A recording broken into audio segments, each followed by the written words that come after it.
Long, long ago, in the quiet village of Akbo, there flowed a river called Orka. The river stretched like a silver snake, winding its ways past the thick forests, through the farmlands, and into the very heart of the village. It was the life-blood of the people. Every household drank from its water's mothers, used it for cooking. Children played along its banks, and farmers prayed to it to bless their crops. When the rains delayed, it was Orka that kept the people alive. Without it, Akpo would have been nothing but dust. But Orka was not just a river, it was a mystery. The elders of the village, bent with age and crowned with wisdom, always repeated the same words. No one must fetch water before the rooster crows at dawn, and no one must go after the sun falls in the evening. Those who dared to ask why were met with silence or with the story that trailed into whisper.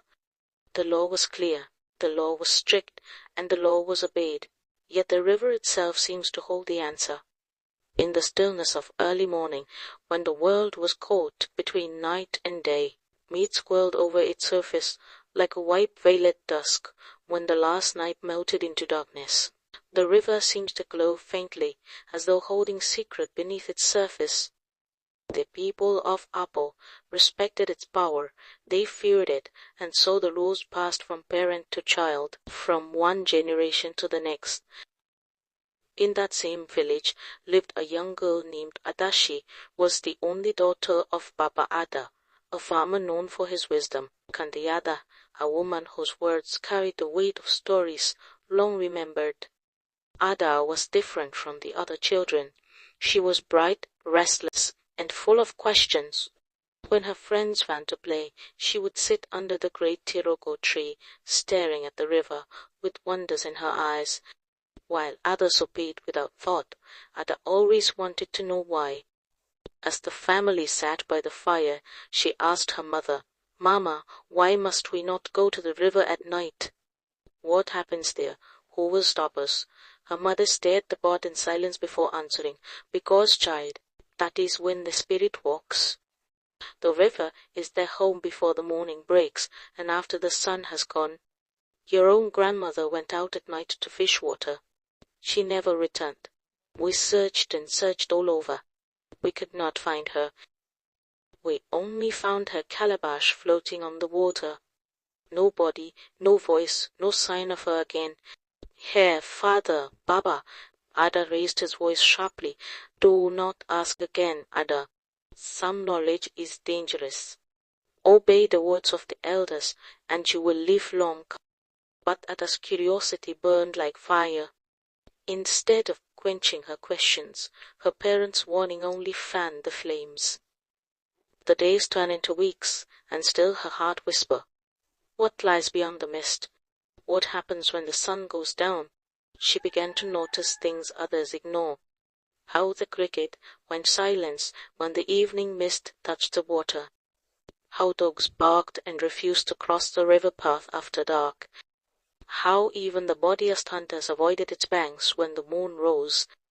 The river seems to call to her softly, insistently, like a song only she could hear.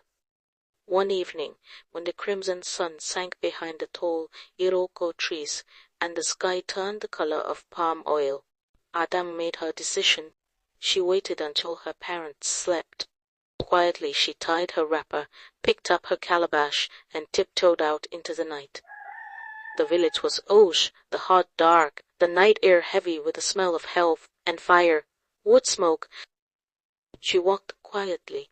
She bared her feet with her bare feet brushing against the cold sand. As she approached the river, the air grew colder. The kind of cold that prickled her skin and made her beard visible. Mints quelled upward from the water, covering everything in a white straw. The moonlight painted the river silver, and the trees leaned in like watchful Gideons. Then she heard it. Voices faint at first like whispered carried by the winds, then stronger, louder, until it sounded like a gathering of hundreds of people beneath the water. Others' hearts pounded. She crept behind the rock, clutching her calabash tight, and peered at the river. what she saw froze down him. Figures were rising from the water, tall, glowing, with bodies that shimmer like smokes, and faces that shone like the full moon. They were men and women, old and young, dressed in ancient clothes of white, and among them she saw her grandmother, yes, the grandmother, who had vanished years ago. She was laughing, washing her hands in the silver water, her eyes brighter than her dad had ever seen them. They get gobs. Her grandmother was not gone. She had become one of them. These were not villages. These were ancestors. Suddenly the river fell silent. The laughter stopped. The whispers ceased. From the heart of the mist, two glowing eyes opened, larger than any human eyes. Fierce and unblinking, the shape rose, taller than the tallest palm, with a face both human and orderly world. It was Ajia, the spirit of all. His voice rolled across the water like thunder. Child of man, you have seen what no living eyes must see. The river belongs to the spirit before dawn and after dusk. Why do you trespass? Her heart trembled so hard that Calabar slipped from her hands. She fell to her knees, her forehead nearly touching the earth.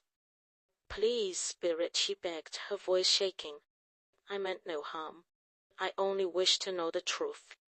I just studied her with eyes like burning cold. The river rippled, and the spirit stood behind him, silent, watching. Finally he spoke again. Ben here, the truth is sought. Between night and day the river is a gate. Spirit comes to drink, to beat, to count the source of the living. If any human disturbs them, the river will claim that life forever.